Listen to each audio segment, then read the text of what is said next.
बिस्मिल्लाहिर्रहमानिर्रहीम। अस्सलाम वालेकुम दोस्तों, मैं फ़हीम अब्बास आपको खुश आमदीद कहता हूँ न्यूज़ कैफ़े में, और उम्मीद करता हूँ कि आप सब खैरियत से हैं और आज के दिन का एक अच्छा सा आगाज़ भी कर चुके हैं। आज हफ्ते का पहला दिन भी, और कहते हैं कि अगर आगाज़ अच्छा हो तो इख्तिताम भी अच्छा होता है। तो आइए इस हफ्ते का भी एक अच्छा सा आगाज़ करते हैं और प्रोग्राम को भी शुरू करते हैं। प्रोग्राम में आज हमने दो मौज़ूआत पे बात करना है, और प्रोग्राम के पहले हिस्से में हम बात करेंगे महंगाई के हवाले से। महंगाई की शरह में मुसलसल इजाफ़ा होता जा रहा है, ये आप जानते भी हैं, और पूरी कौम की ये एक शिकायत भी है। इदारा शुमारियात ने महंगाई के हवाले से जो हफ्तावार रिपोर्ट जारी की है, उसके मुताबिक मुल्क में महंगाई की मजमूई शरह 18.34 तक जा पहुंची है, और इदारा शुमारियात के मुताबिक महंगाई में 1.07% इजाफा हुआ है, जिसके बाद ये मजबूरी शरह जो है 18.34 तक पहुंची है। एक हफ्ते में 27 अशिया ऐसी हैं जिनकी कीमतों में इजाफा हुआ है, और ये इजाफा कुछ चीज़ों के हवाले से मैं आप दोस्तों के साथ शेयर भी कर लेता हूँ। जैसे कि ज़िंदा मुर्गी की कीमत में औसतन 20 रुपये 66 पैसे इजाफा हुआ है, ठीक है। घी की 1 किलो की कीमत में 9 रुपये 5 पैसे इजाफा हुआ है, जबकि दाल मूंग 2 रुपये 59 पैसे फ़ी किलो, और दाल माश 2 रुपये 43 पैसे फ़ी किलो के हिसाब से इजाफा हुआ है। अच्छा, सिर्फ यही नहीं, इसी के साथ साथ दूध, अंडे, दही, बीफ और मटन भी महंगा हुआ है। इदारा शुमारियात ने बताया कि एक हफ्ते में 10 से ज़ायद अशिया की कीमतों नहीं 10 अशिया की चीज़ों की 10 अशिया में की कीमतों में कमी भी वाक़या हुई है, मगर हमारे यहाँ बढ़ने वाली जो शरह होती है वो ज़्यादा होती है, और ये कमी जितनी भी हुई है वो मेरे पास वो एग्जैक्ट आदाद-ओ-शुमार इस वक्त नहीं है कि मैं वो भी बता सकता हूँ। भी यकीनन ऐसे ही होंगे कि अगर किसी चीज़ की कीमत 20 रुपये बढ़ी है तो कमी 20 रुपये नहीं होगी। कमी आप जानते हैं वो चंद पैसों में ही होगी, जिससे शायद आवाम को कोई ख़ास फ़ायदा भी नहीं होगा। खैर, ये महंगाई का सिलसिला कब थमेगा और कब जो है वो आवाम की क़ुव्वत ख़रीद जो है उसमें इजाफ़ा होना शुरू होगा, आज हम इस हवाले से बात करेंगे। मेरे साथ स्टूडियो में मौजूद हैं जनाब मोहम्मद ज़फ़र साहब, आप एक तजियाकार हैं, खुश आमदीद। अस्सलामु अलैकुम, कैसे हैं आप? वालेकुम अस्सलाम, और मेरी तरफ से अस्सलाम वालेकुम, बहुत बहुत शुक्रिया, अल्हम्दुलिल्लाह। आप ठीक हैं, खैरियत से? वालेकुम अस्सलाम, मैं बिल्कुल ठीक ठाक हूँ। मुझे ये बताइए ज़फ़र भाई कि महंगाई की जो शरह है उसमें मुसलसल इजाफा होता जा रहा है। जी, अब तो हफ्तावार रिपोर्ट जो है वो भी आके परेशान करती है, तो आप इसे किस नज़र से देखते हैं कि ये क्या हो रहा है और क्यों चीज़ें इतनी महंगी होती जा रही हैं? पहले तो थैंक यू वेरी मच कि आपने मुझे से अदना सिपाही को अपने इस प्रोग्राम में वदू किया और डिस्कस करने के लिए अर्ज़ किया। अर्ज़ ये सर कि जैसे आपने फरमाया थोड़ी देर पहले भी आपने कि शरह औसतन जो है वो बढ़ता जा रहा है, डे बाय डे बढ़ रहा है, ग्रेजुअली बढ़ रहा है कोई इस पर। अच्छा, हमारे यहाँ होता ही है कि लेट सपोज जैसे भी 20 रुपये जो है इन्होंने चिकन पे बढ़ाए हैं, या अंडों पर जो उन्होंने पैसे बढ़ाए हैं, या गोश्त पे जो पैसे बढ़ाए हैं, या जो रोटी पे पैसे बढ़ाए हैं, वो पैसे बढ़ा दिए। अब बढ़ाने के बाद फिर फ़ौरन पीछे कहते हैं कि कल एक इजलास जो है वो बुलाया गया, अहम इजलास, उस पर जनाब जो है वो महंगाई के ख़िलाफ़ जो है एक इजलास बुलाया गया, उसमें बहुत अहम फैसले किए जाएंगे। अच्छा, अब होता ही है कि जब राती बड़े बंदे खुश होने के और जी सुबह कुछ इजलास हो गया जी, है कोई कमी शमी होता है कि जिस वेले वो प्रोग्राम शुरू होता है, जब जाके अनाउंस करते हैं तो वो शरह उसकी बढ़ा दी जाती है कि जी जो 20 थी वो 22 की जगह 23 रुपये हो गई, 23-25 हो गई। अच्छा, अब फिर दूसरी तरफ रोला पाते हैं कि जी ये इसको शरह जो है वो कम किया जाएगा। जब वो कम करते हैं, जब तक उसको कम करने का टाइम आता है, अनटिल अनलेस उसको दोबारा फिर जो है वो पैसे तो कम कर देते हैं उसके, कि 4 रुपये कम किए, या 20 पैसे कम किए, 25 पैसे कम किए, कम कर दिए, लेकिन फ़ौरन ही जो सेकंड उसका जो अनाउंसमेंट करते हैं वो फिर बढ़ा दिए जाते हैं, तो उस पर कोई इम्प्लीमेंट नहीं होता। अब अगर आप उसको इस तरह नहीं जाए कि जैसे ये तो खैर अभी हम बात कर रहे हैं इसकी महंगाई की जो खुर्द-ओ-नशीं की चीज़ें, उस पर बात कर रहे हैं।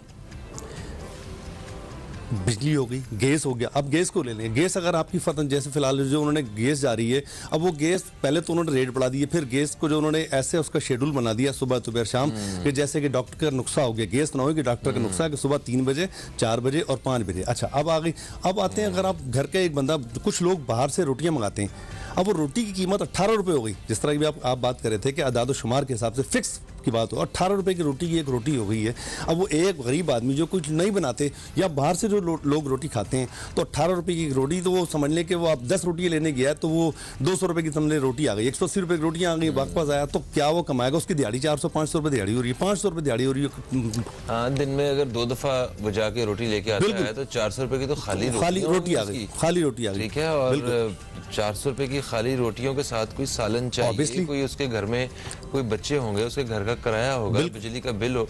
मैं आपको बताऊं कि अगर किसी शख्स का अपना जाती घर भी हो, बिल्कुल ठीक है, और उसकी तनख्वाह ये जो पाकिस्तान की सरकारी तौर पे कम से कम 25,000 अभी अनाउंस किया है इन्होंने, अगर इतनी भी हो तो घर का गुजारा नहीं। अच्छा, इसकी मिसाल मैं आपको ऐसे देता हूँ कि अगर फिलहाल अगर हम जिस तरह आप कह रहे हैं कि गरीब आदमी की तनख्वाह, मजदूर तबके की तनख्वाह उन्होंने 25,000 की, इससे पहले 20 पे जाते हैं, जो कि 25 का उन्होंने अनाउंस किया है, उस पर इम्प्लीमेंट नहीं हुआ है। They are give just give the lollipop, खाली इम्प्लीमेंट रोला पाया जी 25,000 तनख्वाह होगा, नहीं हुई। आप पूछें, आप मतलब जो माशरे में बैठे हैं हमारे साथ काम कर रहे हैं, मैं पता है हमारे सामने की बात है, जहाँ बैठ के ये बातें हो रही होती है ना, वो चिराग तले अंधेरा वाली बात है, वहाँ पे आपको उससे कम तनख्वाह के लोग और मुलाजमीन नजर आते हैं। बिल्कुल ठीक है, ये अब उसको क्या सर, अब जैसे उसको मैं मिसाल आपको दे रहा था कि एक गरीब आदमी, उसकी तनख्वाह 20,000 रुपए है, 20,000 रुपए उसकी बेचारे की तनख्वाह है, उसको हम साल पर अगर करें तो उसने 2,20,000 रुपए या 2,40,000 रुपए गालिबन इसका बनता है, वो बनाया। अब उसको तो बेचारे को पता नहीं है, वो इसके मध्य में उसको 40,000 रुपए का टीका लग गया। मतलब जब पूरा अगर साल को कैलकुलेट किया जाए, चीज़ों पे टैक्स किया जाए, तो 40,000 रुपए का उसको कम से कम टीका लग गया। अब 40,000 का मतलब ये है कि अगर वो गरीब आदमी है तो अगर वो मोटरसाइकिल भी अगर लेता है और यूज़ मोटरसाइकिल भी लेता है, तो आजकल तो नई मोटर बाइक तो कीमतें आसमान पर पहुंची, अगर वो यूज़ भी लेता है तो 40,000 रुपए की, इसका मतलब है कि आपने उससे एक 40,000 रुपए की मोटर बाइक छीन ली, जो अगर वो आगे पीछे जाता वो भी छीन लिया। फिर आप जब वो रोला पाता है तो उसको आपने रोने भी नहीं जाना है, आपने उसको जनाब जो है उसके खिलाफ जो है वो कहना है छोड़ना भी नहीं है, उसको पकड़ेंगे भी, बंद भी करेंगे कि नहीं तूने जो है ज्यादती की है। तो ये बिल्कुल बिल्कुल सही कह रहे हैं। अच्छा, पहले ये होता था कि मतलब अपने बच्चों को ना माँ बाप ड्राई फ्रूट भी खिला दिया करते थे, बिल्कुल घरों में चलोगोज़े वगैरह आम हुआ करते थे। अब तो जो ड्राई फ्रूट, मैं कह रहा हूँ मूंगफली नायाब होती जा रही है, इसकी कीमत जो है वो इतनी बढ़ती जा रही है। इस हवाले से क्या कहेंगे, सर्दियाँ आने वाली हैं। 400 रुपए किलो मूंगफली, 400 रुपए किलो कच्ची, जो देहातों से ली जाती है, जो जब वो मार्केट में आती है, कराची आती है या बाजार में आती है, तो उस वक्त आते आते 800 से 900 रुपए किलो बन रही है।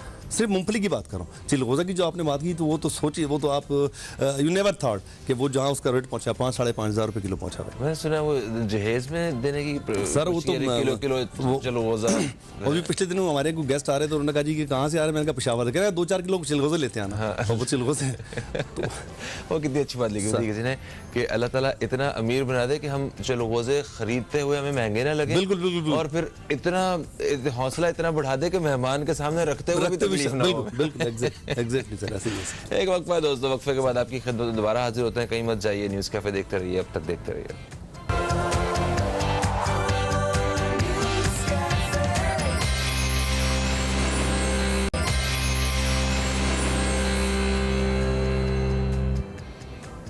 वेलकम बैक, आप देख रहे हैं न्यूज़ कैफ़े। मैं हूं फ़हीम अब्बास और न्यूज़ कैफ़े में मोहम्मद ज़फ़र हमारे साथ मौजूद हैं, जिनसे हम बात कर रहे हैं महंगाई के मौजू पे। अच्छा, बज़ाहिर तो ये महंगाई जब नज़र आती है हमें, जो चीज़ें महंगी होती हुई नज़र आती हैं, वो 1 रुपये, 2 रुपये, 3 रुपये, 5 रुपये, मतलब ये कोई बहुत ज़्यादा पैसे नहीं लगते, मगर इसका असर जो है वो हम लोगों पे अच्छा खासा होता है। तो ये किस तरह होता है, जरा इस बारे में थोड़ा सा गाइड सर। देखें, जैसे आपने कहा कि अगर 1 रुपया भी अगर बढ़ाते हैं कि जी कि 1 रुपया उन्होंने बढ़ाया है, अब 1 रुपया वो स्टार्ट होगा फ्रॉम पेट्रोल। अच्छा, चले पेट्रोल का सोचते हैं, पेट्रोल से शुरू, मतलब अगर आप उस पर नहीं, अगर उन चीज़ों पे लेते हैं, अगर आप खाने पीने की अशिया पे आते हैं तो वो अलग है। अगर यहाँ से पहले पेट्रोल से लेते हैं, 1 रुपया बढ़ा, उसकी ट्रांसपोर्टेशन बढ़ी, ट्रांसपोर्टेशन जब बढ़ी, जो भी चीज़ आपने लेनी है, अब पेट्रोल था 146 रुपये, अब हो गया 147 रुपये 50 पैसे। वो 50 पैसे जड़े वो तो नाल पख लगी होती है, जी, ठीक है। अच्छा, अब वो एक सब्जी वहाँ से चली, अभी एक आलू जो है एक ज़माने में बहुत, अभी पिछले 2 साल पहले तक बहुत सस्ता था, बहुत सस्ता था। अब आलू जो है वो 100 रुपये किलो हो गया, आलू 100 रुपए किलो हो गया। अब उसका इम्पैक्ट 110 रुपए वो आलू पर बढ़ा देंगे, जहाँ 100 रुपए किलो था वहाँ 10 रुपए बढ़ा देंगे, 110 रुपए आलू हो जाएगा, बिकॉज वो ट्रांसपोर्टेशन भी शामिल करेंगे, मजदूरी भी शामिल करेंगे, फिर उसके बाद वो किरायों में फर्क आ रहेगा। जो वो लेने जा रहे हैं हम, मतलब जो लोग बसों में भी सफर करते हैं सारी जो है, मतलब वो एग्जेक्टिव क्लास नहीं है, उसमें जो मिडिल क्लास लोग हैं और जो गरीब तबका है बसों में सफर करते हैं, उनका जहाँ किराया 12 रुपए था वहाँ 15 रुपए हो गया, 15 था वहाँ 20 हो गया, तो ऑब्वियसली इस तरह बढ़ता ये बढ़ेगा। फिर इसी तरह जो है महंगाई, अगर जिस तरह थोड़ी देर पहले मैंने कहा कि वो तंदूर वाले हैं, आटे वाले हैं, रोटी बनेगी, रोटी पे बढ़ जाएगा, ऐसे ग्रेजुअली बढ़ता जाएगा, उससे वैसे फर्क नहीं महसूस होगा, लेकिन वैसे बहुत अच्छा खासा इम्पैक्ट पड़ेगा उसका। अच्छा, हम वैसे बात कर रहे थे कि 50 पैसे, 1 रुपया, 2 रुपए इतनी चीज़ों की कीमत में इजाफा होता है, मगर जो आजकल चीज़ों की कीमतों के बढ़ने के हवाले से फैशन चल रहा है वो 10 रुपए से शुरू होता है। बिल्कुल, वो तो हम जैसी एक एग्जांपल की ताकि समझाने के लिए कि 1 रुपए की बात ऑब्वियसली हो 10 रुपए, 12 रुपए इसी तरह बढ़ रहा है। अच्छा जफर भाई, ये बताइएगा कि वो रेट लिस्ट जो हुकूमत की जानिब से इशू होती है, बिल्कुल, ठीक है, या वो, जी हाँ, वो जो रेट लिस्ट जो जिसके ऊपर जिस हिसाब से दालें और ये जिन चीज़ों के बारे में हम डिस्कस कर रहे हैं, वो कीमतें कुछ और हैं, बिल्कुल, और अवाम को जिन कीमतों पे चीज खरीदनी पड़ती है वो कुछ और है। बिल्कुल, ये क्या वजह है? सर देखें, जो लिस्टें होती हैं वो जस्ट हमने खाली दिखाने के लिए रखी, लिस्टें आती हैं कमर्शियल की तरफ से, वो अगर रेडी पे जाएं तो वहाँ लगी है, दुकान पे जाएं तो वहाँ लगी है, जनरल स्टोर पे जाए तो वहाँ लगी है, तमाम उस पर इम्प्लीमेंट नहीं है। अच्छा, इम्प्लीमेंट करने के लिए ये इन्हें चाहिए, जो कमिश्नर हैं, कि एक जो फूड इंस्पेक्टर होते हैं या जिस तरह के इनके जो छापे मारते हैं, वो उन्हें चाहिए कि वो वहाँ जाएँ, जाकर के जो रेट लिस्ट लगी हैं उनको शायद उसको मुनायजा करें, आया कि जो दुकानदार या जो बेच रहे हैं वो उसको उसके मुताबिक बेच रहे हैं कि नहीं बेच रहे हैं, वो उनका काम है, ये ताकि उसकी स्क्रूटनी शुरू होगी तब उसमें इम्प्लीमेंट होगा। हाँ। अच्छा, मगर एक और बड़े अफसोस की बात भी है कि ये इन्हीं रेट लिस्ट के हवाले से अगर किसी दुकानदार से बात की जाए या किसी सब्जी वाले से या फ्रूट वाले से या गोश्त वाले से, तो उसके कान पे जूं भी नहीं रही। नहीं। वो उसे कोई खौफ, डरता भी नहीं है कोई कि मुझे आके ये कर दिया जाएगा, क्योंकि वो इतना कॉन्फिडेंट है कि मैं बिल्कुल जायज मुनाफा ले रहा हूँ, जो पीछे से सामान हम तक पहुंचा है उन्होंने इस रेट पे दिया तो हमने भी इतने में ही आगे देना है ना। तो इस तरह के भी उनके पास बड़े एक जवाज हैं कि वो जो एक खौफ होना चाहिए ना, वो भी नहीं है। तो ऐसी सूरत में कैसे महंगाई पे सर वो खौफ जो है ना, वो खौफ तो वो उनका खत्म वैसे ही हुआ है कि करप्शन, इसका जो मेन जो बोन ऑफ द कंटेंशन है, जो बोन ऑफ द कंटेंशन वो है ही करप्शन। अगर वो करप्शन खत्म हो तो वो सवाल ही पैदा नहीं होता कि वो जनाब बैठ करके कहेगा जी नहीं जी मैं तो इससे ज्यादा दूंगा, उसको पता है कि मैं अभी दे रहा हूँ, अगर कोई ज्यादा बंदा रोला पाएगा तो पीछे से कोई ना कोई आएगा, उस कॉन्टेक्स्ट। अच्छा, मतलब कि वो इस बारे में यकीन होता है कि अगर कंप्लेन होती है कोई आ भी जाएगा तो मैं कुछ 100 कुछ हजार जो है ये बिल्कुल प्यार मोहब्बत में खर्च करूंगा और काम हो जाएगा, तोहफे तोहफे के। तो ये उस तरह वो उस पर इम्प्लीमेंट नहीं करता, इसलिए वो चौड़ा होकर बैठा रहता है कि ठीक है जी मैं तो करना। और उसमें मैं भी शामिल हूँ, उसमें हम सब शामिल हैं, हम भी अगर हम उन पर थोड़ा एहतजाज करें, मना करें, नहीं देते जी ठीक है जी, तो वो कहेगा ठीक है ना ले तो आगे जाओ, तो वो हम सब उसके हिस्सा हैं। अच्छा, वाकई ये बात आपकी सही है कि आवाम जो है वो भी कहीं ना कहीं कसूरवार है। हम लोग इतना इजी होकर नहीं बैठ सकते कि जनाब हमारा कोई कसूर नहीं है। जैसे अभी टमाटर जो हैं वो ईरान से मंगवाए गए हैं। बिल्कुल। अच्छा, एक तो हमारे टमाटर के हिसाब से वो जायके में वो उसका मुकाबला कर ही नहीं सकते। दूसरा, टमाटर के हमने ऐसा मैंने कोई आज तक कोई ऐसा केस नहीं सुना कि अगर किसी ने सालन में टमाटर ना डाले तो वो मर गए लोग सारे, है ना। हम लोगों ने महंगा टमाटर भी जाके खरीद लेना है।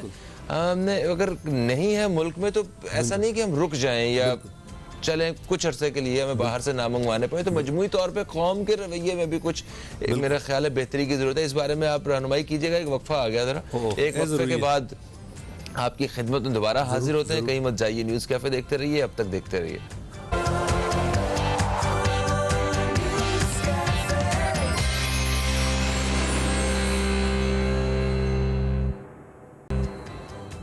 जी दोस्तों, एक वक्फे के बाद फिर से खुशामदीद। आप देख रहे हैं न्यूज़ कैफे, मैं हूं फ़हीम अब्बास। मोहम्मद ज़फ़र हमारे साथ हैं, महंगाई के मौजू पे बात कर रहे हैं। अच्छा, महंगाई के हवाले से हम कह रहे थे कि हम ये नहीं कह सकते कि सारा कसूर जो है वो अवाम का, सॉरी हुक्मरानों का ही है या इदारों का ही है जिनकी वजह से वो चीज़ें हम तक सस्ती नहीं पहुंच रही। अवाम का भी तो कोई एक किरदार होता होगा इस सारी कहानी में, वो क्या है, ज़रा इस बारे में बताइए। सर देखें, अवाम अभी जैसे भी आप बात कर रहे थे टमाटरों के हवाले से कि टमाटर जो इम्पोर्ट कर रहे हैं, अगर हम थोड़ा सा स्टैंड लें तो ये जो खरीदार जो दुकानदार हैं इनको थोड़ा इम्पैक्ट पड़ सकता है। अब जैसे सिंध में एक इलाका है, नाम उस इलाके का नहीं लूँगा, कि उस इलाके के जो लोग थे उन्होंने टमाटरों की जब महंगाई बढ़ी तो उन्होंने स्ट्राइक कर दी कि हम टमाटर नहीं लेंगे। अच्छा, लिटरली आप यकीन करें वहाँ उन जिनकी वो जिन्होंने वो टमाटर वगैरह जो बनाए थे उनकी फैक्ट्रियाँ थी, सॉरी जो उनकी ज़मीनें थी, उन्होंने ट्रक के ट्रक जो है ट्रेंच खुदवाएं, उसमें लिटरली उसने ज़ाया किए। जब लोगों ने नहीं खरीदा तो वो ज़ाया ऑब्वियसली, तो वो लिटरली उन्होंने जो है वो ट्रेंच बना खुदा हुआ था, उसको जाके उन्होंने उसको ज़ाया किया है, तो वो इस तरह भी फर्क पड़ सकता है। हाँ, टमाटर की तो लाइफ भी कम होती है, ये खराब हो जाता है। और तो इस तरह हम जो चीज़ों के खरीदार जो लोग बेचे रहे चीज़ें, हम उन पर ज़रा उनका स्टैंड ने देखें, खुद ब खुद सीधे होंगे। अच्छा, हमारे यहाँ इस तरह की कैंपेन शुरू हुई थी, हम जैसे रमज़ान में फ्रूट की कीमतें जब आसमान को छू रही होती हैं तो लोगों की एक तादाद मैंने निकलते हुए देखी है, तो जिन्होंने सोशल मीडिया पे, मोबाइल फ़ोन पे उन्होंने ऐसी कैंपेन्स की, मैसेजेस फॉरवर्ड किए कि हम ये जो अशिया हैं, ये फ्रूट्स हैं, इनको हम नहीं ख़रीद रहे क्योंकि इनको ख़रीदने से कोई फ़र्क नहीं पड़ेगा, अगर हम नहीं ख़रीदेंगे तो इनकी कीमतें कम हो जाएंगी। तो वो उनसे भी बहुत सारे लोगों को मैं जानता हूँ वो मायूस हुए हैं इसके, हमने इतनी कैंपेन शुरू की, हमें खातिर खा नताइज जो निकलने चाहिए थे वो नहीं निकले। अच्छा, इसी का दूसरा पार्ट वो ये कह सकते हैं कि जब रेट बढ़े, लोगों ने देखा कि हमारी पहुंच से दूर है, फ्रूट जो है हमारी पहुंच से दूर है, तो कई तंजीमें जो थी वो सामने आ गई, उन्होंने वहाँ से खरीद के उनको लो रेट पे जो है वो सेल आउट किया। जी, ऐसा भी किया। ये इसलिए कि चले यार, जो आवाम जो नहीं खरीद सकते वो कम से कम, तो इसमें ये भी बड़ा जो है वो इम्पैक्ट आया था हमारा। जी, देखिए लोगों में तो ऐसे हीरे मौजूद हैं हमारे पास कि वो किसी का दर्द जो है वो नहीं देख सकते, और वो आप जानते हैं, आवाम जानते हैं, हमारे दोस्त जानते हैं कि इस कोविड में भी जितनी एक दूसरे की जो मदद की है हुकूमती सतह पे, जो इन्होंने अपनी बेहतरीन कोशिशें की वो की, मगर जो असल किरदार है मैं अभी भी कहूँगा वो आवाम का किरदार है, जिन्होंने एक दूसरे के लिए जो है वो अपने दिल को नरम रखा और वो इंसानियत के जज्बे के तहत एक दूसरे की मदद की। अच्छा, कोविड की अगर आप बात कर रहे हैं, कोविड अगर आया तो वो स्पेशली सिर्फ पाकिस्तान में तो नहीं आया, मतलब इंडिया में भी आया, बांग्लादेश में भी आया, इवन के जो बाहर ममालिक हैं वहाँ भी देखा जाए, सब जगह आया, लेकिन उसका इम्पैक्ट पाकिस्तान में ज़्यादा पड़ा। हाँ, पाकिस्तान और पाकिस्तान जैसे जो ममालिक हैं वहाँ पे इनके असरात ज़्यादा हुए हैं। हाँ।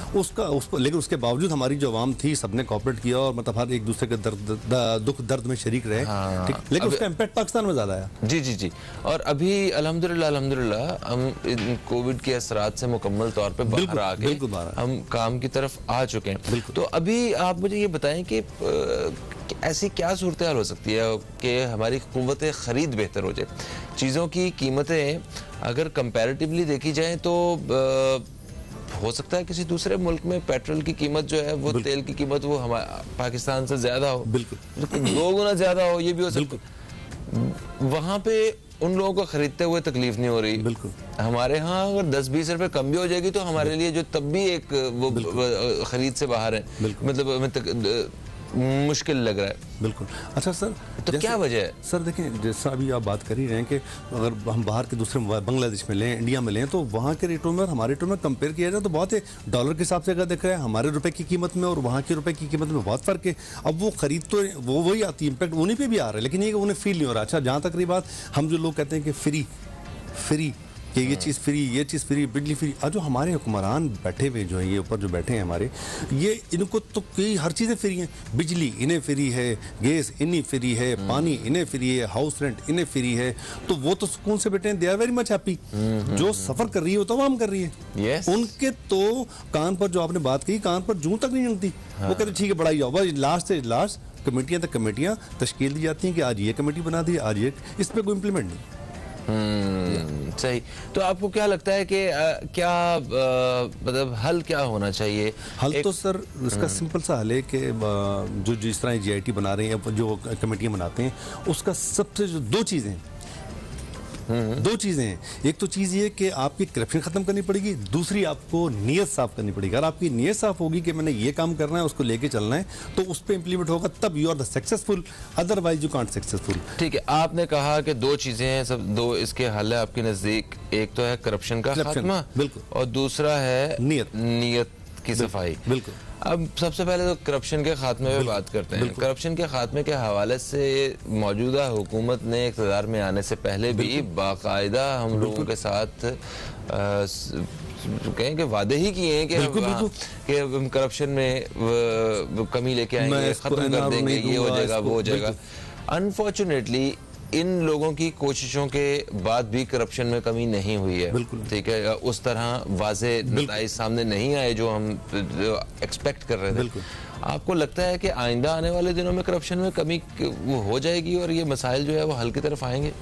सर देखें, बात ये है कि जैसे मैंने थोड़ी पहले कहा, नीयत अगर हमारी सही है, अगर जो हमारे मतलब जो हुक्मरान हैं अगर वो कहते हैं कि ठीक है जी इसको जो है आप जो है वो इस पर इम्प्लीमेंट करवाएं, तो इम्प्लीमेंट तो अगर जहाँ तक रहा मसला इम्प्लीमेंट का, वो इम्प्लीमेंट करवाएं उसको कि किस तरह उन्होंने इम्प्लीमेंट करवाना है, जो जिस तरह वो तंजीम बना रहे हैं। अच्छा, हमारी जो ये हुकूमत है उसको आप चाहे कोई भी प्रोविजन ले लें, चाहे सिंध ले लें, पंजाब ले लें, KP के ले लें, वट एवर जो भी ले लें, कहीं पर कोई हुकूमत कोई काम है, कोई काम नहीं, सिर्फ और सिर्फ सबसे बड़ा उनको जो वो फेस कर रहे हैं, चैलेंज को जो फेस कर रहे हैं, वो एक तो करप्शन और एक महंगाई, ये 2 काम इनके पास हैं। इन दोनों पे अगर वो काम करवा लें तो मैं कहता हूँ बहुत अच्छा इनका सारा बन जाएगा। ठीक हो गया, एक वक्फा है जी, वक्फे से वापस आते हैं तो इस हवाले से मजीद बात करते हैं। कहीं मत जाइए, अब तक देखते रहिए न्यूज़ कैफे, देखते रहिए।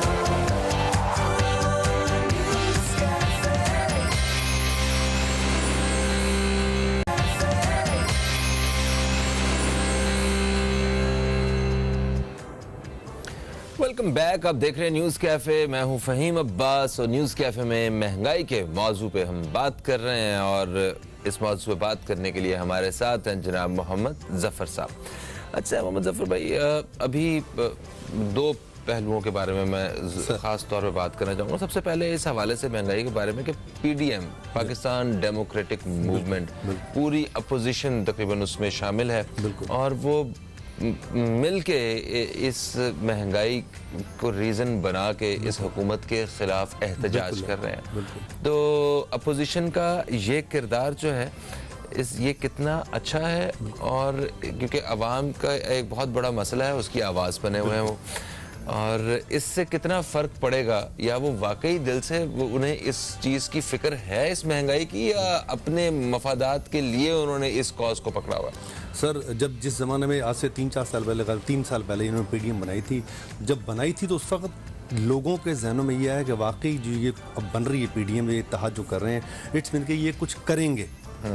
लेकिन जैसे ग्रेजुअली बनती गई, थोड़ा जैसे जैसे अरसा चलता गया, फिर अपोजिशन सामने आ गई, फिर ये करते रहे, कहीं शहबाज शरीफ तो कहीं जनाब ये मौलाना फजलुर रहमान साहब, वो इनके आपस के पर्सनल क्लैश बनते रहे, तो वो एक टेबल पर ना बैठ सके, ना कर सके, वो उनमें पहले खुद ही दरार आ गई, तो वो खुद ही जो है वो अपने घर को जा चुकी PDM। अभी दोबारा है वो टूटी फूटी है, वो इम्प्लीमेंट तो उस पर नहीं हो रहा, मतलब वो रोला पाते हैं, शोर करते हैं कि ये चीज़ कम करें, वो कम करें, लेकिन वो अपने जहाँ उनको कोई थोड़ा सा साइड में उनको जो है वो अंडर द टेबल कोई चीज़ मिल जाती है, तो वो वहाँ उस इश्यू से हट जाते हैं, आगे नया स्टेप अंडर द टेबल, मतलब जैसे फर्ज करें को उनकी डिमांड है, वो मान ली उनकी ये हमारी डिमांड है, वो उधर डिमांड मान लेते हैं और वो आगे दूसरे किसी और टॉपिक को लेकर शुरू आते हैं, उस टॉपिक पे वो दोबारा बात नहीं करते, वो वहीं ठहरे जाते हैं, आगे नया टॉपिक सामने ले आते हैं। ठीक है, तो अभी महंगाई के हवाले से जो एहतजाज किए जा रहे हैं और जो मतलब जलसे वगैरह और इस तरह के जो इनके अपने इवेंट्स हो रहे हैं, उसका कोई फर्क पड़ेगा? महंगाई में कमी आएगी, कोई हुकूमत को फर्क पड़ेगा? सर कोई फर्क नहीं पड़ना, हुकूमत को फर्क पड़ेगा, हुकूमत तो मजबूर है, वो तो कह रही है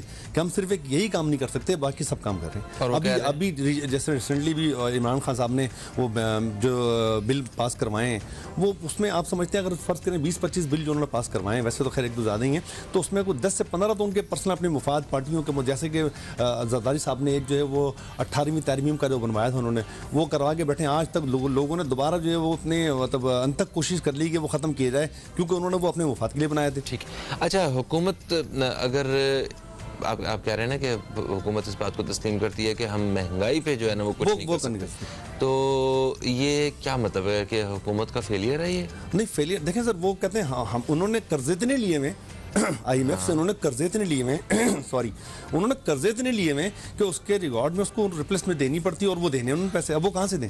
तो ये कर्जे तो अगर इस हुकूमत ने लिए हुए हैं तो ये तो अगली हुकूमतें आके अदा भी करेंगी और नई हुकूमतें भी लेंगी, तो महंगाई तो और बढ़ेगी। अच्छा, इससे पहले जब इमरान खान साहब ने ये हुकूमत ऑक्यूपाई की थी, उससे पहले जब आए तो उन्होंने कहा मेरा भी ये खजाना खाली था, उससे पहले आए तो वो भी कहते हैं खजाना खाली है, तो खजाना तो सबको खाली मिलता है, ये भी कहते हैं जी हमें खजाना खाली मिल रहा है, और इनके जाने की तैयारियां तो अभी भी इनका रोला यही पाए जा रहे हैं। अब आम को क्या करना चाहिए? आम आदमी जो है वो क्या करे, वो अपने अखराजात कैसे पूरे करे? सर आम आदमी तो फिर वही इमरान खान साहब की बात है, उस पर वो सब्र करे और बर्दाश्त करे और घबराए ना।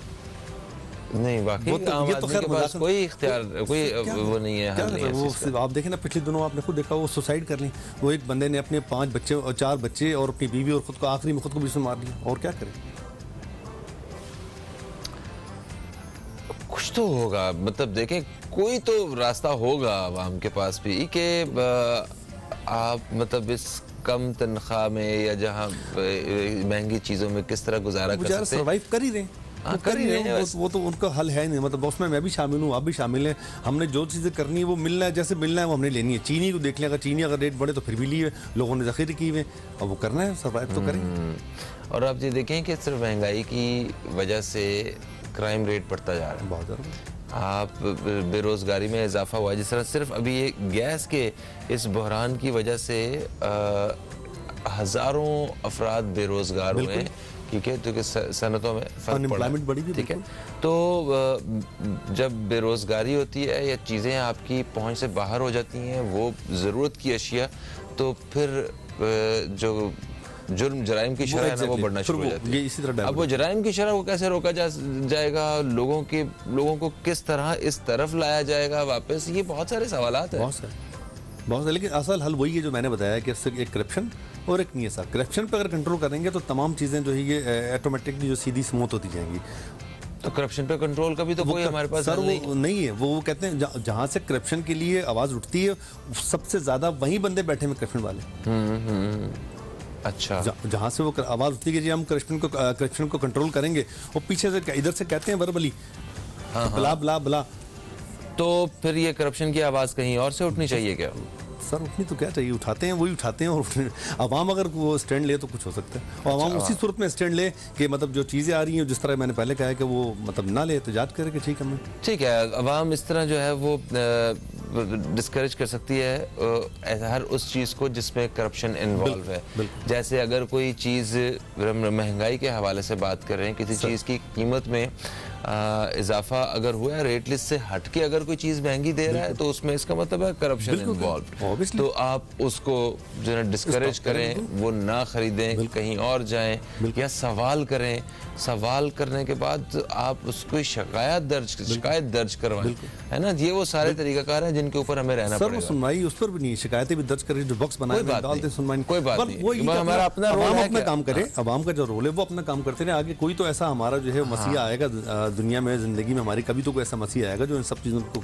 अब देखें जैसे मोबाइल स्नैचिंग, वो मैं इसे रिपोर्ट करने के हवाले से बता रहा हूँ, शिकायत दर्ज करवाने के हवाले से, कि अगर मोबाइल स्नैच होते हैं यहाँ पे, हम मेरे बहुत सारे जानने वालों को मोबाइल स्नैच हुए हैं, आपके भी हुए हैं, आपका अपना भी हुआ, पता नहीं। यकीन, जी जी बिल्कुल। अच्छा, तो अब उसमें अगर किसी को हम कहते हैं ना कि आप रिपोर्ट अपने करवाइए इसकी FIR, तो कहते हैं यार नहीं, क्या फ़ायदा, मिलना तो है नहीं।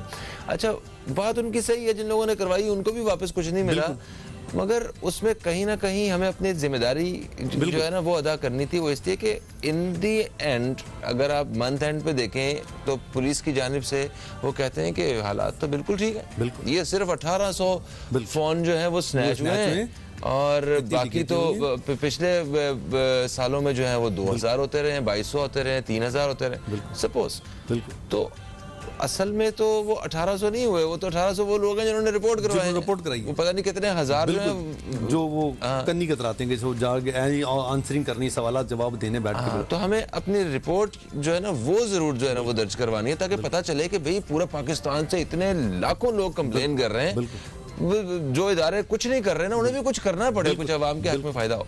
थैंक यू सो मच, आप तशरीफ लाए, बहुत शुक्रिया, बहुत शुक्रिया, थैंक यू। दोस्तों एक वक्फा है, वक्फे से वापस आएंगे तो एक और मौजू पे हम बात करेंगे। कहीं मत जाइए, न्यूज़ कैफे देखते रहिए, अब तक देखते रहिए।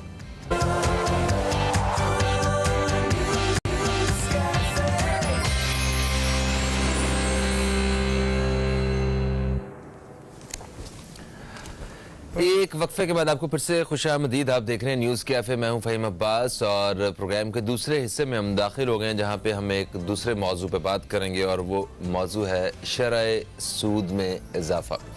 मुल्की मईशत पर क्या असरात होते हैं अगर सूद की शरह में इजाफा हो जाए।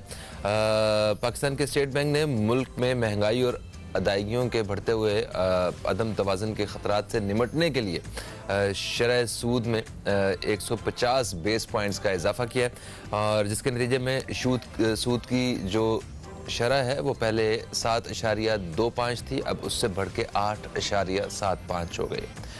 आइए इस हवाले से बात करते हैं। हमारे साथ मौजूद है जनाब हाजी चंद खान साहब। अस्सलाम वालेकुम, कैसे हैं आप? खुश आमदीद। शुक्रिया। तबीयत ठीक है? अल्लाह पाक का बड़ा एहसान करम। महंगाई मना रहे हैं अच्छा, ये बताइए कि सूद की जो शरह होती है उसके बढ़ने से या कम होने से अवाम को या जो मईशत को किस तरह फ़वाइद हासिल होते हैं, और क्या ये बढ़ने से क्या क्या ख़तरात लाहक होते हैं, ज़रा इस हवाले से बताइए। बिस्मिल्लाहिर्रहमानिर्रहीम। करोड़ों दुरूद सलाम आका दो जहाँ और उनकी आल औलाद पर। फ़हीम भाई, बात यह कि साबका प्रोग्राम में भी मैंने आपसे कहा था, उस वक्त डेलीगेशन जो है उस वक्त गया हुआ था अपना IMF के पास, और मैंने आपसे कहा था कि जो सऊदीया में भी जो गए हैं तो ये तेल की मद में कुछ रकम लेने के लिए गए हैं। अच्छा। और जो डेलीगेशन IMF के साथ बार्गेनिंग के लिए गया था, पहले तो उसकी एक बड़ी अच्छी सी स्टोरी आपको समझाऊं कि जो डेलीगेशन का एक मेंबर है वो कह रहा है कि हम जिस वक्त मुज़ाकरात करने के लिए गए हैं IMF के साथ और उनके डेलीगेशन के साथ हमारी 2-3 मीटिंग्स हुई, तो एक मीटिंग में जिस वक्त चाय का वक्फा हुआ तो IMF के एक मेंबर ने, हम सब बैठे हुए थे, तो हमसे सवाल किया कि आप पाकिस्तान के लिए हमसे 6 अरब डॉलर का कर्ज लेना के लिए आए हैं। आप हमसे अच्छे होटलों में ठहरे हुए हैं, हमसे अच्छे लिबास हैं आपके, हमसे अच्छे जूते हैं और हमसे ज़्यादा अखराजात हैं आपके।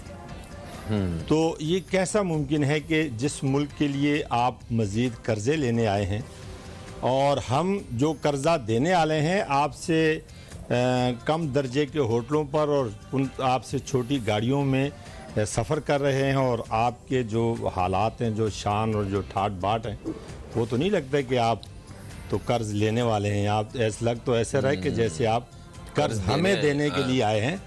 तो उस मेंबर का कहना है कि हम लोगों को बड़ी शर्मिंदगी हुई, काश कि ये शर्मिंदगी हाकिम वक्त से लेकर हर उस शख्स को होनी चाहिए कि जो आज जिस तरह मुल्क मज़ीद कर्ज़ों की दलदल में फंसता हुआ जा रहा है, तो आइंदा इसके असरात इस मुल्क पर क्या होंगे। ठीक है, कर्जे जो है सर, अब वो सवाल की तरफ आएंगे, मगर उससे पहले हम एक ब्रेक की तरफ आएंगे। एक ब्रेक की तरफ बढ़ रहे हैं जी, ब्रेक से वापस आते हैं तो इस हवाले से बात करेंगे कि सूद की शरह में इजाफे के क्या क्या असरात जो हैं वो मईशत पे पड़ते हैं। इस हवाले से बात होगी। कहीं मत जाइए, न्यूज़ कैफ़े देखते रहिए, अब तक देखते रहिए।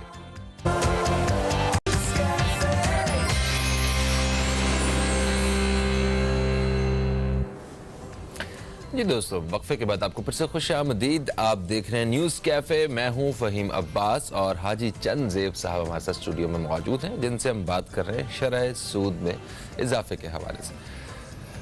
ये जो शरह सूद है, इसमें इजाफा वो किस तरह असरअंदाज होता है, ज़रा इस पर रोशनी डालिए। ठीक है, जिस वक्त 2018 में इलेक्शन हुए थे, उस वक्त मुल्क में जो शरह सूद थी वो 6% थी। ठीक है। आज 7.5% है। अब इसका बराह रास्त जो मुतासर होता है आपका रुपया होता है, डिवैल्यू होता है। जिस तरह 2018 में जो है 2018 में आपके डॉलर की जो कीमत थी उस वक्त तकरीबन 98 से 100 के करीब थी। इस वक्त 150 से ऊपर जो है वो आपके डॉलर की जो है वो कीमत चल रही है। जब आपका डॉलर बढ़ता है उसके हिसाब से आपका जो निचला तबका है, या तो हुकूमत इस खसारे को पूरा करने के लिए नए नोट छापे और इस खसारे को पूरा करने की कोशिश करें, मगर जिस वक्त गर्दिशी नोट जो है वो उसकी तादाद ज़्यादा हो जाती है तो उसमें मज़ीद आपके मुल्क में महंगाई होती है। अब इस शरह सूद में इजाफे की वजह से बहुत सारे लोग जो हैं वो बैंकों की तरफ जाएंगे, जिनके पास सरमाया पड़ा है वो अपना सरमाया वहाँ रखेंगे, वहाँ से शरह सूद के ऊपर जो है जो मुनाफा मिलता है वो तो एक ठीक है।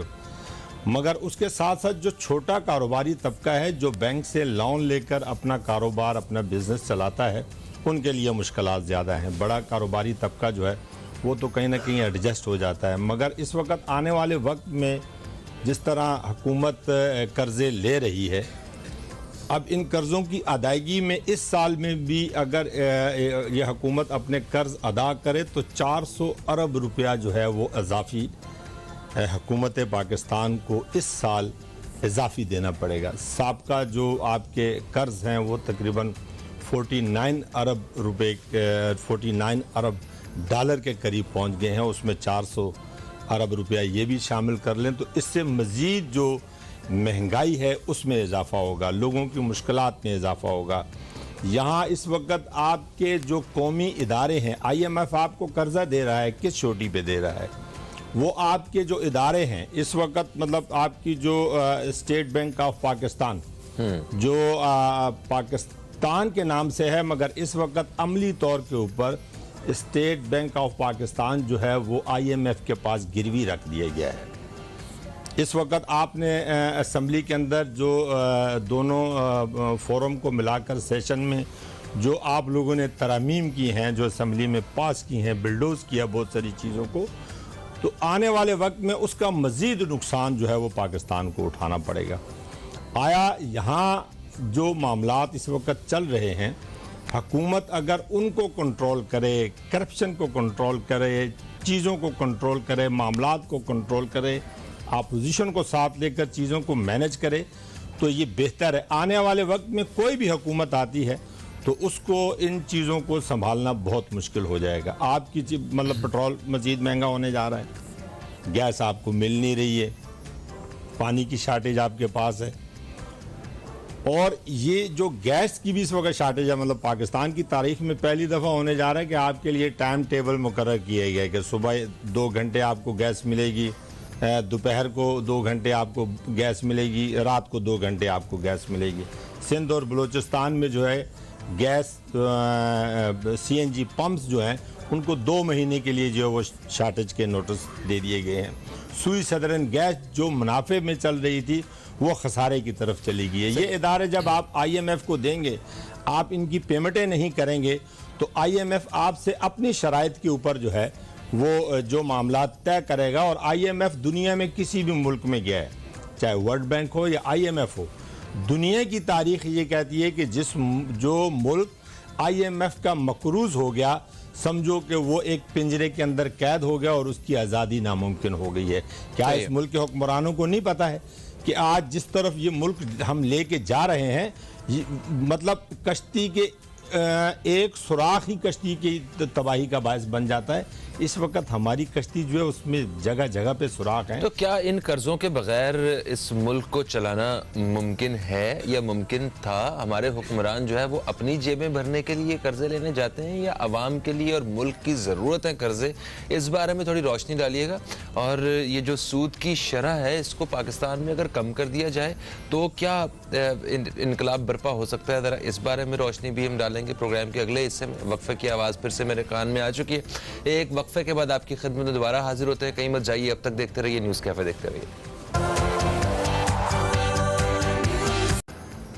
वेलकम बैक, आप देख रहे हैं न्यूज़ कैफे। मैं हूं फ़हीम अब्बास और न्यूज़ कैफे में हाजी चंद खान साहब मौजूद हैं जिनसे बात हो रही है शरह सूद में इजाफे के हवाले से। वक्फे से पहले हम ये बात करने लगे थे कि ये जो सूद की शरह है इसमें अगर कमी वाक़या होती है तो आवाम का कितना फ़ायदा होता है? दुनिया भर में किस शरह के साथ ये सूदी कारोबार चलते हैं, ज़रा इस पर रोशनी डालिएगा। देखिए, बीइंग ए मुस्लिम, इस्लाम जो है वो तो सूद के बारे में जो हुक्म है वो बड़ा सख्त है कि ये अल्लाह के साथ जंग के मुतरादिफ है।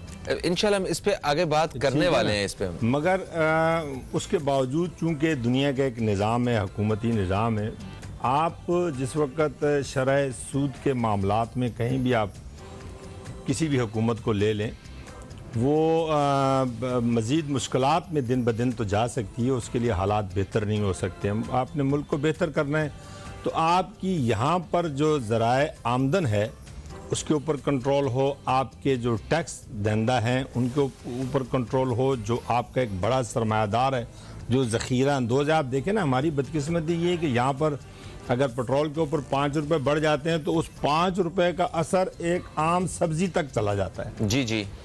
और इस मतलब पिछली दफ़ा जब मैं आपके प्रोग्राम में बैठा था तो उस वक्त मैंने आपको बताया था कि 15% जो है वो महंगाई हो गई है। आज की तारीख में 28 को करेक्ट करें, 28.5।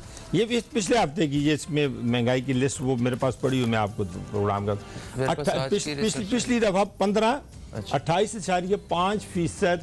ये सर्दियों की जो महंगाई आपके सर पर आ रही है, जो सर्दियों में जो चीज़ें, गर्म कपड़े ले लें या उसको ये जो सर्दियों के फ्रूट्स वगैरह होते हैं, इसमें 28.5%। कल मतलब ये छोटा ताजर जो है उसके लिए बड़ी परेशानी बनती जा रही है। और हुकूमत जो है इससे मैं समझता हूँ कि बिल्कुल गफलत का मुजाहरा कर रही है। आप वही मुलाजिम जो IMF के हैं वही पाकिस्तान में आप वज़ीर ख़जाना लगा देते हैं, वही मामलात चला रहे हैं, और वो जिनके वफ़ादार हैं उन्हीं के साथ उन्होंने वफ़ादारी करनी है। मुल्क का नुकसान तमाम पॉलिटिकल पार्टियों का नुकसान है और 22 करोड़ आवाम जो है इस मुल्क की, उनका नुकसान। ठीक है सर, सूद की शरह की कमी के हवाले से बात कर रहे हैं। दुनिया भर में जहाँ पे सूद की शरह कम है वहाँ आवाम को हमने फ़ायदा उठाते हुए देखा है। जहाँ पे ये सूद का निज़ाम बड़ी कामयाबी के साथ चल रहा है, जैसे अगर किसी मुल्क में हम अगर किसी महज़्ज़ब मुआशरे की बात करें आज के दौर में, तो या किसी कामयाब तरक्की याफ्ता मुल्क की बात करें, तो वहाँ पे एक आम शहरी के लिए घर लेना, उसके लिए गाड़ी लेना, उसके लिए वो अपनी सारी ज़रूरियात पूरे करना, उसके लिए लोन लेना, सारे वो बड़े आसान है क्योंकि सूद की शरह कम है और हुकूमत जो है वो किसी ना किसी तरह वो आपको जो है ना इस सारे सिस्टम में सपोर्ट करती है। खैर, हम रियासत मदीना का मॉडल लेके चल रहे हैं और मुझे तो ये बात समझ नहीं आती कि क्या हम रियासत मदीना को सूद के पैसों से चला रहे हैं, जिसको रिलीजन में बाकायदा डिस्करेज किया गया। ये तो खान साहब ने, जिसने वो खान साहब और ये कहते थे कि अली बाबा 40 चोर, अब हम कहते हैं कि खान बाबा 40 चोर। अब ये तो खान साहब को सोचना चाहिए कि जिन्होंने रियासत मदीना का हवाला देकर इलेक्शन लड़े और फिर वो सेलेक्ट हुए। कहने का मकसद ये कि ये चीज़ें तो उनकी सामने जानी चाहिए कि अगर आप इस मुल्क को साफ शफाफ करना चाहते हैं तो सूदी निज़ाम से दूर करें अपने आप को। उसके बाद जो बैनुल-अक़वामी कर्जे आप ले रहे हैं, आप अपने मुल्क की इकॉनमी को मजबूत करें। देखें, अच्छा, आई बिलीव वो चाहते हैं कि आपको मतलब इस सूद के निज़ाम से बाहर निकलना, मगर आप भी अच्छी तरह समझते हैं कि इस वक्त किसी भी हुकूमत के लिए फौरी तौर पे इस निज़ाम से हट के निकल के जो है वो मुमकिन है आपको बगैर सूद के निज़ाम को चलाना? मेरा ख्याल है कि दुनिया में हर चीज़ मुमकिन है कि अगर तवक्कल तो अल्लाह जो है वो, मेरा ख्याल है कि हमारे पास तो पूरी इस्लाम की हिस्ट्री है कि जिनके पास एक वक्त खाने के लिए भी नहीं था और जो 7 बर-ए-आज़मों में से 3 बर-ए-आज़मों पर जिनकी हुकूमत थी हज़रत उमर फ़ारूक रज़ी अल्लाह तआला अन्हु की, तो उस वक़्त हालात ये जो आज पाकिस्तान में 3 वक्त की रोटी हर आदमी खा रहा है, अगर उसके पास अपने वसाइल नहीं है तो कहीं सैलानी पे बैठ के खा रहा है या किसी और दस्तरखान पे बैठ के खा रहा है। वो पेड़ पे पत्थर बांध कर रियासत मदीना के जो वारिस थे वो उस वक़्त अगर इस सूद के निज़ाम से हटकर एक मुनसिफाना निज़ाम चला सकते थे तो फिर आज क्यों नहीं चला सकते? चला उमर फ़ारूक रज़ी अल्लाह ताला अन्हु के जो दौरे खिलाफत है उसी मॉडल को सामने रखते हुए यहाँ पे लंगर खानों वाला जो सिलसिला है वो शुरू किया गया है। ठीक है, तो उसके ऊपर भी तनकीद की जाती है। मतलब हम कभी कभी तो ऐसा लगता है कि जो अपोजिशन है या जो लोग तनकीद करने वाले हैं उनका काम सिर्फ तनकीद करना है, तनकीद बराए तनकीद बराए इस्लाह वाले जो लोग हैं वो कहाँ पे रह गए। तो अगर हुकूमत कोई गलती कर रही है, अगर ये कहा जाता है कि ये नए लोग हैं, बिल्कुल इन्हें काम नहीं आता, इन्होंने जनाब बुरा हाल कर दिया, ये कर दिया, तो वो तबका जो इस्लाह चाहता है या जिनके पास वाकई ब्रेन है वो अपना पॉजिटिव यूज़ क्यों नहीं कर पा रहे हैं, क्यों नज़र नहीं आ रहा हमें? फ़हीम, मैं एक बात आपकी समझ नहीं पा रहा हूँ कि आया जब ये हुकूमत वजूद में आई है इस मुल्क की अपोजिशन जमातों ने हुकूमत का साथ देने की बात की या नहीं की? दोनों बड़ी हमेशा opposition आज है। तक कोई भी जब हुकूमत आई है अपोजिशन ने साथ मेरी अर्ज देने की मेरी यकीन दहानी करवाई है। जब चूंकि खुद इलेक्शन लड़े भी हैं, जीते भी हैं, इससे ये सारी चीज़ें देखी हैं, जब आपकी अपोजिशन आपके साथ बैठकर मुल्क की बेहतरी के लिए इस्लाहात लाना चाहती है तो आप बढ़ें, फिर आप उनके साथ बैठें। आज मुल्क जिस मुश्किलात से दो चार है, इसमें भी आप अपनी अपोजिशन को लेके चले ना। देखें ना, हमारी सियासत बाद में, सर, हमारी सियासत बाद में है। ये रियासत पहले है, ये रियासत पहले है। हमने इस रियासत में रहने वाले 22 करोड़ जो आवाम है, हमने उनकी बेहतरी के लिए, उनके बच्चों के मुस्तकबिल के लिए, इस मुल्क की बेहतरी के लिए सोचना है। तो फिर हमें हर आदमी को अपनी अना से बाहर निकल के बात करनी पड़ेगी और अपनी अना से बाहर निकलना चाहिए। ये खान साहब को भी पता है कि आने वाला वक्त जो है, अगर इसी तरह मजीद ये 2 साल आप इसी तरह चला दें, 2 साल के बाद अगर इस $60 अरब आपके ऊपर जो है वो इस मुल्क के ऊपर कर्ज आ जाए, ये मुल्क डिफॉल्ट कर जाए, कौन सी पॉलिटिकल पार्टी इसको आगे संभाल सकती है? नहीं संभाल सकती, कोई भी नहीं संभाल। अभी भी कोई संभाल सकती है इस सूरत हाल में भी? मेरा ख्याल है कि इस सूरत हाल में इस वक्त इतनी गुंजाइश जरूर है कि इस्लाहात की जाएं, बेहतर लोगों का चुनाव किया जाए, अपोजिशन को साथ लेकर मामलात को ठीक किया जाए, तो हो सकता है, क्यों नहीं हो सकता? अपोजिशन को किस तरह साथ अभी जो है वो पानी सर से ऊपर नहीं है, अभी पानी जो है वो आपका कंधों तक तो है। आप सांस ले रहा है, ये मुल्क सांस ले रहा है। अगर इसको आपने बचाना है तो इसकी कश्ती को किनारे पे लगाना है, तो फिर आपको अगर 2 अच्छे साथी और मिल जाते हैं और आप बैठकर नेगोशिएशन करते हैं अपोजिशन के साथ और मुल्क बेहतरी की तरफ जाता है, तो हम सबके लिए अपोजिशन में बड़े काबिल तजुर्बाकार सियासतदान मौजूद हैं जिनसे फायदा उठाएं और कई दहाइयां उन्होंने मुल्क से फायदा उठाएं। जी हाँ, वो सारे चोर नहीं है, माफी चाहता हूँ, बट ये क्या हर जगह पे माशरे के हर तबके में सब अच्छे भी नहीं होते, सब बुरे भी नहीं होते। इसी तरह हर पार्टी के अंदर लोग अच्छे भी हैं और बुरे भी हैं, करप्ट भी हैं, मगर जब आप बैठकर कानून साजी करें तो उन बुरों का रास्ता रोकें।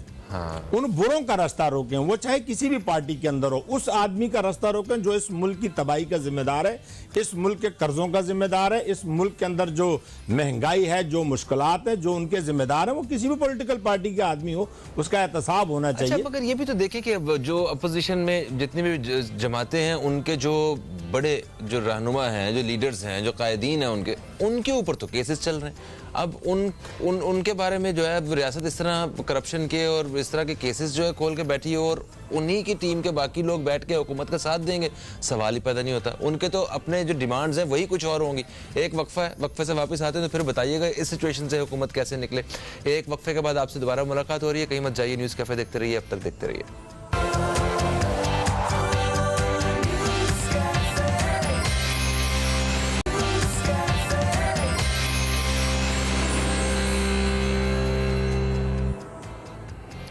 एक वक्फे के बाद आपको फिर से खुशामदीद। आप देख रहे हैं न्यूज़ कैफ़े, मैं हूं फ़हीम अब्बास। न्यूज़ कैफ़े में हम शरह सूद के इजाफे के हवाले से बात कर रहे हैं। स्टूडियो में मेरे साथ मौजूद हैं जनाब हाजी चंदज़ेब खान साहब। हाजी चंदज़ेब खान साहब, हम बात कर रहे थे वक्फे से पहले कि सूद की जो शरह है इसमें जिस तरह इजाफा होता जा रहा है, और फिर हुकूमतों के हिसाब से बात कर रहे थे कि जो अपोजिशन है उनके किरदार किस तरह होने चाहिए और हुकूमत को किस तरह उनकी जो है वो मदद लेनी चाहिए, उनके एक्सपीरियंस की और जो उन्होंने माजी में वक्त गुजारे हुए। मैं ये कह रहा था कि अगर किसी अपोजिशन पार्टी से अगर हम सपोर्ट लेते हैं, मतलब गवर्नमेंट जो है वो सपोर्ट लेती है, उनको साथ बिठा के कोई भी फैसले करती है, तो क्या वो मुल्क की इस्लाह के लिए साथ बैठने को तैयार होंगे, जबकि उनके जो कायदीन हैं उन्हीं की जमातों के, वो उनके ऊपर जो है केसेस चल रहे हैं अच्छे खासे करप्शन के हवाले से और दूसरे ऐसे मामलात के बारे में? देखिए ना, इस सवाल का जवाब 2 जुमलों में शहबाज शरीफ साहब ने ऑन द फ्लोर असम्बली के अंदर खड़े होकर कहा, अपोजिशन लीडर है, बड़ी अपोजिशन है, कि हुकूमत इस्लाहाती पैकेज लेकर आए, हम हुकूमत का साथ देंगे। नंबर 2, पीपल्स पार्टी के चेयरमैन बिलावल भुट्टो जरदारी ने ये ऑन द फ्लोर कहा कि सिलेक्टेड होने के बावजूद भी इमरान खान साहब मुल्क की बेहतरी के लिए कदम बढ़ाएं, हम उनके पीछे। ये 2 बड़ी पार्टियाँ होगी ना जी। अब कदम किसने बढ़ाना है? हुकूमत ने बढ़ाना है। देखें, आपके बकौल आपके पास जो है वो 200 तजुर्बाकार माशियात के लोग मौजूद हैं। वो 200 लोग कहाँ हैं? आज आप बाहर से मतलब लोग जो है वो IMF से और वर्ल्ड बैंक से लोग लेके यहाँ पर उनको आपने पोस्टें दी हुई हैं, जो ना इलेक्टेड हैं ना सेलेक्टेड हैं, बाहर से आकर वो यहाँ पर मतलब मामलात कर रहे हैं। एक अच्छा, इससे भी एक मैं आपके प्रोग्राम के तवज्जुह से जो है ना एक गुजारिश करना चाहता हूँ कि ये हमारा जो रुपया है इसके ऊपर हर नोट के ऊपर एक तो पाकिस्तान लिखा होता है और एक इसके ऊपर बानी पाकिस्तान की जो है वो तस्वीर होती है। और जो कौमें अपने फादर ऑफ नेशन की कदर नहीं करती और जो कौमें जो हैं वो अपने फादर ऑफ नेशन की तस्वीरों का एहतराम नहीं करती। देखें ये नोट जिस वक्त ये मुख्तलिफ प्रोग्राम्स होते हैं, गाने बजाने के हों या कोई भी ऐसे प्रोग्राम हो, तो ये हमारे पैरों के नीचे रौंदे जाते हैं। उन नोटों के ऊपर पाकिस्तान का नाम भी लिखा होता है और फादर ऑफ नेशन की तस्वीर भी होती है। हुकूमत पाकिस्तान को, और मैं चाहता हूँ कि चीफ जस्टिस ऑफ पाकिस्तान को इसके ऊपर नोटिस लेना चाहिए। चीफ जस्टिस ऑफ पाकिस्तान को इसके ऊपर नोटिस लेना चाहिए। उसके मुतबादल नोट होने चाहिए जिनके ऊपर सिर्फ उसका अमाउंट लिखा होना चाहिए, 100 रुपया है या 500 या 1000 रुपये है, उसके ऊपर पाकिस्तान भी नहीं लिखा होना चाहिए और उसके ऊपर फादर ऑफ नेशन की तस्वीर भी नहीं, ताकि वो रक्स की महफिलों में फेंके जा सके। वो जहाँ भी आप अपनी खुशी का इजहार जहाँ आप करते हैं, मगर आप उसके अंदर जो एक बेहुरमती का अंसर आता है। देखिए ना, पाकिस्तान का मतलब क्या है? पाकिस्तान का मतलब ला इलाहा इल्लल्लाह मुहम्मद रसूलुल्लाह। आप फादर ऑफ नेशन की तस्वीर है, हम अपने बाप की तस्वीर पर खड़ा नहीं किसी को होने देते। और फादर ऑफ नेशन की तस्वीर, महज़ब ममालिक में आप चले जाएं, आउट ऑफ कंट्री आप चले जाएं, तो वो अपनी करेंसी का एहतराम करते हैं। हमें अपनी करेंसी का एहतराम करना चाहिए, हमें अपने रुपए की कदर करनी चाहिए, हमें अपने रुपए की बेहुरमती नहीं करनी चाहिए। मेरा सवाल ये है। ठीक हो गया। फिर से एक वक्फे की आवाज़ आ गई मेरे कान में और अभी कोई एक वक्फे के बाद दोस्तों आपसे दोबारा मुलाकात होती है। कहीं मत जाइए, न्यूज़ कैफ़े देखते रहिए, अब तक देखते रहिए।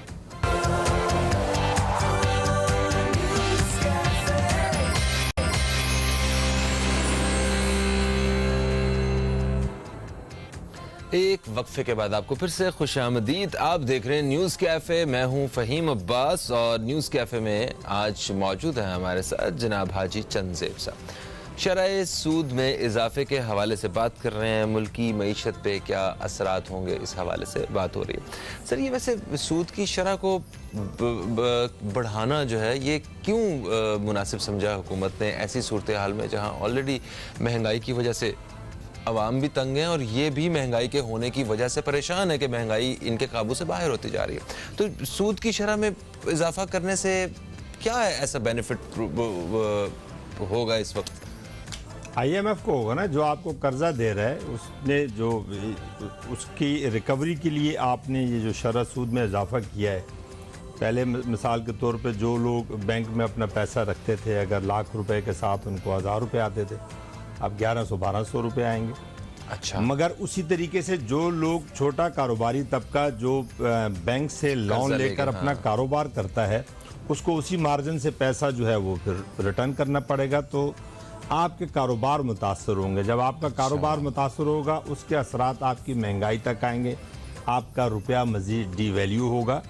इसके असरात आम तौर पर आपने मतलब जो पैसा इस वक्त 6 अरब डॉलर की सेटलमेंट हुई है आपकी IMF के साथ, उसमें से एक किस्त आपको 1 अरब 5 करोड़ 90 लाख डॉलर की जो पहली किस्त है वो आपको मिली है।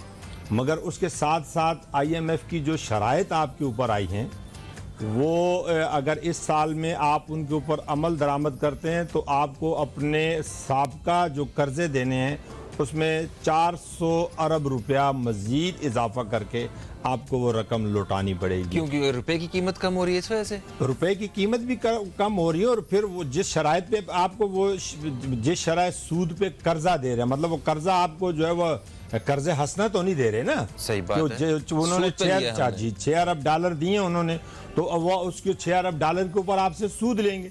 जब वो 6 अरब डॉलर के ऊपर आपसे सूद लेंगे और वो सूद की जब अदायगी होगी, जब रुपया आपका डिवैल्यू होगा डॉलर के मुकाबले में, जहां आपने मतलब जो है वो 32 अरब देने थे, आज इस वक्त जो है 49 अरब डॉलर आपको देने पड़ रहे हैं।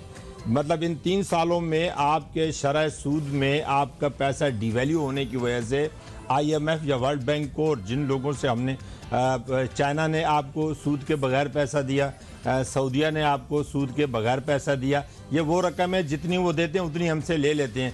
इसके बरक्स जो है वो IMF हो, वर्ल्ड बैंक हो या दुनिया की कोई और ताकत हो, तो वो आपके असासा जात को गिरवी रख के आपको रकम देते हैं। आप उनके साथ अंडरटेकिंग करते हैं, आप उसको एयरपोर्ट लिख के देते हैं, आप उसको मतलब जो है वो स्टील मिल लिख के दे दें, या मतलब एक तरीके से आपने इस दफ़ा जो असम्बली में बिल पास किया है उसकी बुनियाद के ऊपर तो स्टेट बैंक ऑफ पाकिस्तान जो है वो इस वक्त IMF उसको हैंडल करेगा, IMF उसको चलाएगा। क्यों वैसे, क्या स्टेट बैंक ऑफ पाकिस्तान जो है वो इस हवाले से बेहतर फैसले लेने में अभी तक कामयाब नहीं रहा क्या? कि IMF को खुद हदायत देनी पड़ रही है, स्टेट बैंक को अपने काम का पता होना चाहिए। स्टेट बैंक ऑफ पाकिस्तान हुकूमत का एक इदारा है। हाँ, अगर हुकूमत की कारकर्दगी ओवरऑल तमाम इदारों में अच्छी होती तो स्टेट बैंक ऑफ पाकिस्तान भी इस वक्त बेहतर अंदाज में चल रहा होता। साबका हुकूमतें चला ही रही थी ना, मगर इस वक्त मजीद आप कर्जे लेते जा रहे हैं, कर्जों की अदायगियाँ करते जा रहे हैं।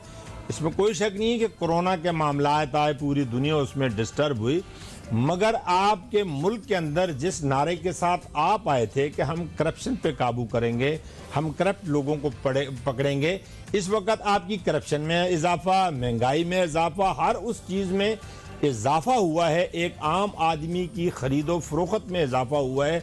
एक आम आदमी की जिंदगी में जो मुश्किलात हैं वो पहले से कहीं ज्यादा हो। अच्छा, जो नैब के अदादो शुमार आए हैं उसके मुताबिक 821 अरब से ज्यादा जो पैसे जो हैं वो वापस मतलब रिकवर किए गए हैं, और उससे मतलब करप्शन के जो इदादो शुमार हैं उसमें तो बेहतरी ही नजर आई है। नहीं, आप इदादो शुमार उसका क्या नाम है, नैब के हवाले से नहीं, जो बैनुल अक़वामी इदारे हैं उनके मुताबिक पाकिस्तान के अंदर जो है करप्शन की शरह 5% बढ़ी है। ठीक हो गया, थैंक यू सो मच, आप तशरीफ़ लाए और आज इस हवाले से आपने हमें जो है वो गाइड किया, रहनुमाई की कि क्या मामलात चल रहे हैं। ये दोस्तों, प्रोग्राम का वक्त अपने अख्ताम की तरफ आ गया है। फ़हीम अब्बास को, न्यूज़ कैफ़े की टीम को दें इजाज़त, आपसे इंशाअल्लाह फिर मुलाकात होगी, तब तक के लिए खुदा हाफ़िज़, पाकिस्तान जिंदाबाद।